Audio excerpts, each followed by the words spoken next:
Assalamualaikum warahmatullahi wabarakatuh. Selamat pagi anak kelas 74. Hari ini kita belajar kembali dan berjumpa kembali pada mata pelajaran fikih. Perkenalkan, nama Ibu adalah Nadia Paramitasari. Ibu adalah mahasiswa Winsuska Riau semester 7 yang saat ini sedang menjalani program pengalaman lapangan atau PPL di MTS Hasanah. Sebelum memulai kegiatan pembelajaran, Ibu ingin mengingatkan kembali bahwasanya saat ini kita sedang mengalami pandemi COVID-19. Untuk itu, penting bagi kita agar menjalani protokol kesehatan. Nah, dengan cara yang pertama, senantiasa memakai masker apabila keluar ruangan.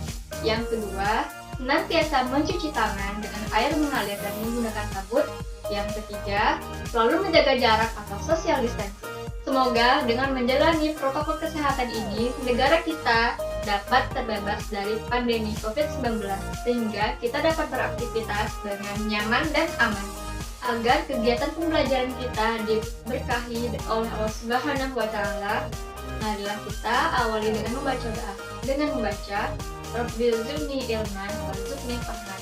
Ya Allah, berikanlah aku ilmu dan pemahaman yang benar. Amin. Masih ingat belum apa saja yang sudah kita pelajari minggu-minggu lalu? Ya, benar sekali. Minggu lalu kita telah mempelajari mengenai sholat berjamaah. Mulai dari pengertian sholat berjamaah, dalil dan ketentuan sholat berjamaah, hingga cara mengingatkan imam yang lupa.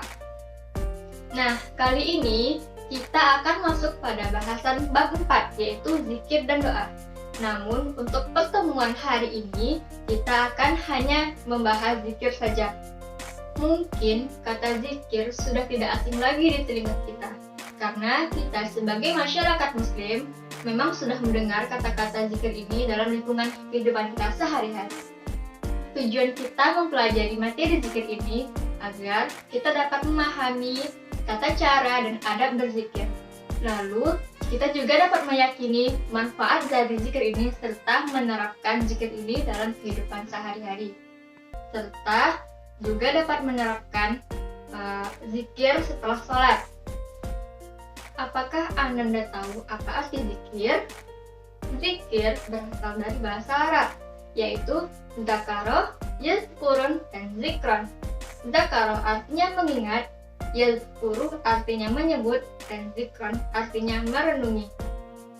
Sedangkan secara istilah, zikir adalah mengingat Allah Subhanahu wa Ta'ala dengan maksud mendekatkan diri kepadanya, yaitu dengan menyebut keagungannya, sifat-sifatnya yang mulia, seperti membaca tasbih, tahmid, tahlil, dan takbir. Perintah zikir ini telah banyak Allah sebutkan di dalam Al-Quran maupun disabdakan oleh Nabi SAW. Salah satunya yaitu surat Al-Ahzab ayat 41, yaitu A'udzubillahi minasyaitonirrajim, Bismillahirrahmanirrahim.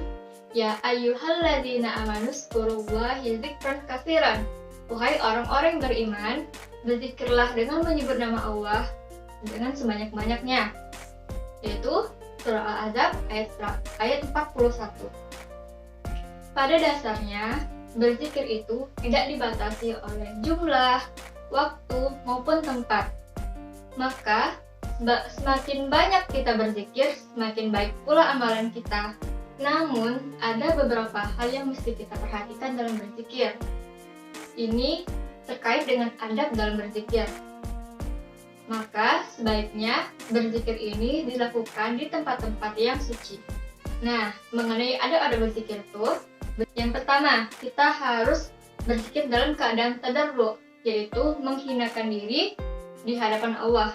Ini artinya kita sebagai hamba mengakui bahwa kita adalah makhluk yang lemah, sedangkan Allah adalah Tuhan pencipta yang maha kuasa. Maka di sini kita mengakui kelemahan kita di hadapan Allah. Yang kedua, zikir dilakukan dengan rasa khauf, yaitu rasa takut kepada Allah. Yang ketiga, zikir dilakukan dengan rasa tawadhu atau rendah hati kepada Allah. Serta yang keempat, zikir kita lakukan dengan suara pelan dan mengharap keridhaan Allah Subhanahu wa Ta'ala. Berzikir dapat kita lakukan dengan 3 cara. Yang pertama, zikir dengan hati. Yang kedua, zikir dengan perbuatan. Yang ketiga, zikir dengan lisan. Zikir dengan hati, yaitu kita melakukan tafakkur dan mengingat kekuasaan Allah Subhanahu wa Ta'ala sehingga timbullah rasa takut kepadanya. Yang mana rasa takut ini akan mendorong kita agar terus mengingat Allah Subhanahu wa Ta'ala sebagai bentuk rasa ketergantungan kita kepadanya. Yang kedua, zikir dengan perbuatan, yaitu dengan cara melaksanakan perintahnya dan menjauhi larangannya, yaitu kita melakukan perintah Allah Subhanahu wa Ta'ala dan menjauhi larangannya. Artinya, kita melakukan suatu ibadah dengan mengharap pahala dari Allah Subhanahu wa Ta'ala dan menghindar dari dosa yang akan menjerumuskan kita ke dalam nerakanya.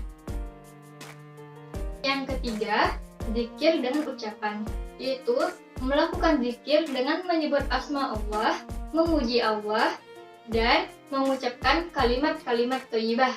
Kalimat-kalimat thayyibah tersebut seperti takbir, yaitu Allahu Akbar, tahmid, yaitu Alhamdulillah, tasbih, yaitu Subhanallah, tahlil, yaitu La ilaha illallah, istighfar, yaitu Astaghfirullahaladzim, dan Allahu Akbar, La haula wala quwata illa billah. Selanjutnya, kita akan membahas mengenai zikir setelah sholat. Ada banyak sekali zikir yang telah diajarkan oleh Nabi SAW kepada kita umatnya. Ada yang panjang, ada yang pendek. Namun, untuk anak-anak ibu di kelas 74, ibu akan mengajarkan zikir yang ringan-ringan atau yang pendek saja. Tujuannya agar zikir yang sederhana ini dapat anak-anak ibu pahami dan diamalkan dalam kehidupan sehari-hari. Yang pertama, diawali dengan istighfar sebanyak 3 kali, yaitu Astagfirullah, Astagfirullah, Astagfirullah.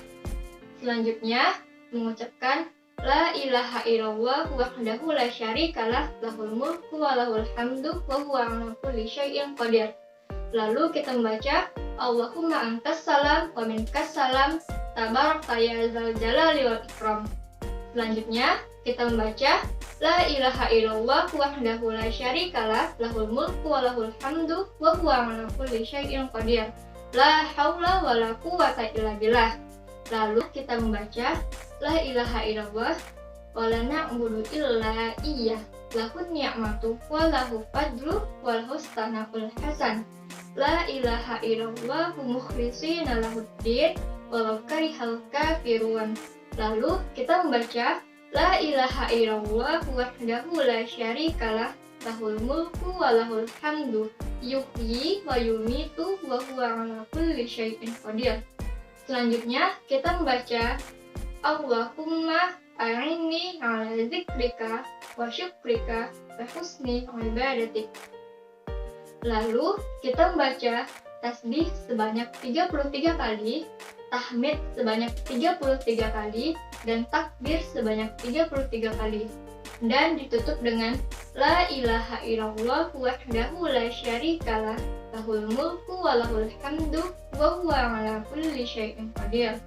Lalu kita membaca ayat kursi dan kita membaca surat Al-Ikhlas, An-Nas, dan Al-Falaq.